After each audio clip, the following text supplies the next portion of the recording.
पास concentrated हो, धागा बांध के तुमने ऑसिलेट कराया, फिर देखो टाइम के साथ एम्पलीट्यूड कैसे चेंज हो रहा है और उसको एनर्जी से रिलेट। तो अगर एक तरफ हाथी एक तरफ तुम बैठो तो बैलेंसिंग पॉसिबल है कि नहीं है? हाथी को पास बिठाएंगे, तुमको दूर बिठाएंगे। हाँ, हो सकता है। M=R2 बस तुम्हें ध्यान रखना है। मैग्नेट लगे हुए नहीं दिख रहा, मान लो। नहीं मानेंगे, दिखाओ फिर। नहीं मानेंगे। इसमें दो मैग्नेट लगे हुए हैं, ये मैग्नेट कैमरामैन यहाँ भी मैग्नेट लगे हुए हैं। अलग अलग क्वेश्चन बना सकता हूँ। एनर्जी नीचे काम करेगा, मैग्नेटिक फोर्स को, हाँ फ्यूजन, इसको कहते हैं फ्यूजन, डिफरेंट कंसेप्ट। तुम्हारा थॉट प्रोसेस वहां तक, मैंने बीच में से ये तार लोहे का लगा दिया और मैं इसको बैलेंस कर रहा हूं। तो नाउ प्रेडिक्शन मोड में जाओ, अनुमान लगाना तुम्हें। यू हैव टू प्रेडिक्ट क्या होगा अगर मैं दोनों साइड इसको लाइट अप कर दूं, जला दूं। घूम जाएगा, घूम जाएगा। व्हाट नेक्स्ट, क्या होने वाला है? घूमेगा, घूमेगा। अगर तुम ध्यान से ऑब्जर्व कर पा रहे हो, जैसे ही ड्रॉप गिरती है उसमें थोड़ा सा मूवमेंट होता है।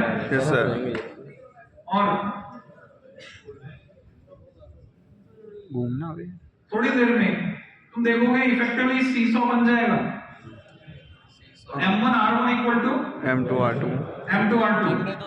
हाँ, घूम गया। हैप्पी बर्थडे हो गया। To you, happy birthday. Young's models of elasticity arrangement है जिसमें तार लगे होते हैं, दो तार होते हैं, एक तार इधर का निकला हुआ है। तो ये दो तार हम छत पे लटका देते हैं कहीं फिक्स सपोर्ट पे, और हटाना तार को स्टील वायर यूज करते हैं या वो तार यूज करते हैं जिस मटेरियल की, एक को बोलेंगे रेफरेंस वायर, दूसरे को बोलेंगे एक्सपेरिमेंटल वायर। जिधर ये स्केल लगा हुआ है, ये स्केल वैसा ही जैसा स्पेरोमीटर में था। क्या इसमें पिछट त्रुटि होगी? बैकलैश एरर, ये थ्रेड वाला इंस्ट्रूमेंट देख सकते हैं, इसको कहते हैं स्पिरिट लेवल। सुना ना? यहां एक ट्यूब है, कांच की ट्यूब है, कांच की ट्यूब के अंदर एक एयर बबल है, उसके अंदर स्पिरिट भरी है। जिधर से ऊंचा करूंगा बुलबुला हवा का जो अंदर बना हुआ है, जैसे पानी की बोतल में पानी भर के तुम मॉडल कर दोगे, जो भी हवा बीच में आ रही जिधर से ऊंचा करेंगे हवा वो बना था अपना उधर जाएगी। तो स्पिरिट लेवल बताता है ये सरफेस लेवल है कि नहीं। अगर मैंने स्पिरिट लेवल यहाँ पे रखा, बुलबुला किस साइड है वो बताएगा कि किधर से ऊंचा है, जिधर ऊंचा है उधर बुलबुला चले जाए। ऐसी एक छोटी सी कांच की ट्यूब इसमें लगी हुई है। ये जो फ्लैप जिसको मैं ऊपर नीचे कर रहा हूँ, ये फ्लैप जो कि टिका हुआ है इस स्क्रू पर, यहाँ पे इस स्क्रू को ऊपर नीचे करने से फ्लैप ऊपर या नीचे जाएगा। एक साइड से हिंज्ड है, हिंज, और ये पूरा सेटअप फ्लेक्सिबल है, हिंज्ड है। तो हमने क्या किया, ऊपर से दो तार आ रहे हैं, स्टील वायर, हमें स्टील का यंग्स मॉडुलस ऑफ इलास्टिसिटी निकालना है। तो बेसिक फॉर्मूला क्या है, क्या चाहिए तुमको उसको निकालने के लिए? y इक्वल टू इनपुट क्या चाहिए? ये सेटअप है, डेल्टा लगाने के लिए FLAY। और रेफरेंस वायर, ऐसा तुम कह सकते हो। इस तरह का स्केल है, इस सर्ल का apparatus। हाँ, FLAY होता है ना, डेल्टा LY आता है। यंग का प्रत्यास्थ गुणांक ज्ञात करने का। अभी तुम यहाँ बेहतर, तो हम क्या करते हैं बच्चों, एक साइड डेड वेट फिक्स्ड आधा किलो वो लटकाते हैं। कौन सी साइड? रेफरेंस वायर पर। तो इसके हिसाब से अगर मैं बनाऊं तो ये ऐसे, इधर वाला जो फिगर है इसके हिसाब से दिखा, ये रेफरेंस वायर, और इस पे मैंने इसको लगाया। और दूसरी साइड हम लगाते हैं हैंगर। हैंगर में होते हैं स्लॉटेड वेट, इधर ऊपर से निकलेगा, सेफ्टी फीचर है। यहाँ से टेढ़ा कर दिया तो गिर जाए पैर पे, ऐसा नहीं होगा। डिजाइन सेफ्टी फीचर, ऊपर से निकलेगा, ऊपर से चलता है। ये हैंगर भी आधा किलो का है और ये स्लॉटेड वेट भी आधा किलो के।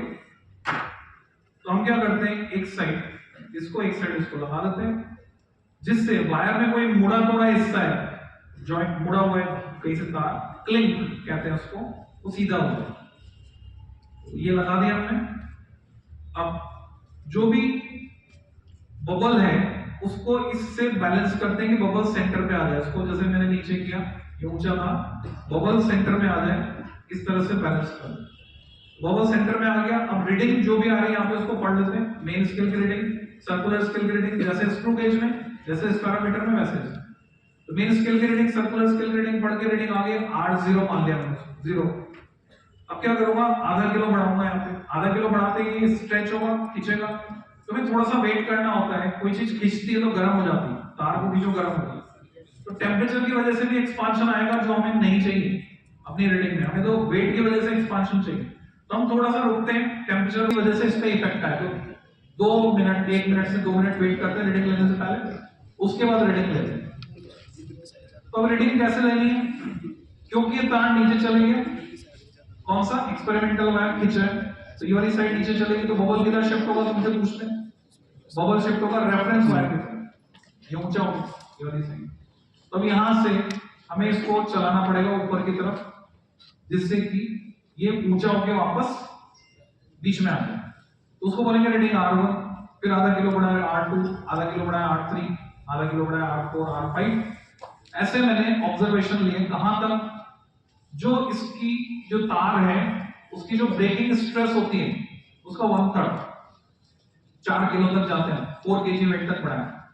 तो मेरे पास रीडिंग आ गई 4 kg वेट तक लोडिंग के टाइम। अब मैं अनलोड करूंगा, आधा किलो निकालूंगा, फिर से रीडिंग लूंगा। तो मैंने 3.5 किलो के लिए लोडिंग के टाइम पे भी रीडिंग ली, और हटाते वक्त फिर क्या होगा, जब मैं अनलोडिंग करूंगा तो ये तार अपना, तुमने स्ट्रेस स्ट्रेन कर्व बनाया, उसको लाओ मेमोरी में। तो जब हम with in elastic limit stretch करते हैं तो वापस वो रीगेन करता अपना साइज।